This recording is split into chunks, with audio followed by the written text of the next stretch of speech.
Dollar की ऊंची उड़ान न थमी, अमेरिकी डॉलर ने सारे रिकॉर्ड तोड़ दिए। इंटरबैंक मार्केट में डॉलर की लंबी छलांग मुल्क की तारीख की बुलंद तरीन सतह 162 रुपये 16 पैसे पर पहुंच गया।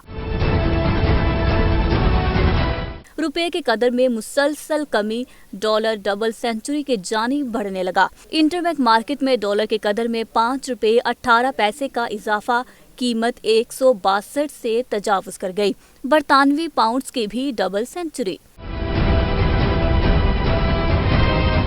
ओपन मार्केट में गुज़श्ता एक माह के दौरान डॉलर की कीमत तकरीबन 8 रुपये बढ़ गई। रवा महीने में कर्जों की मालियत में 1000 अरब रुपए का इजाफा हुआ। दूसरी जानिब स्टॉक एक्सचेंज भी मंदी के शॉक्स बर्दाश्त कर रही है। 100 इंडेक्स में 102 पॉइंट्स की कमी, हिस्सेदार बाजार 34,088 पॉइंट्स पर बंद हुआ।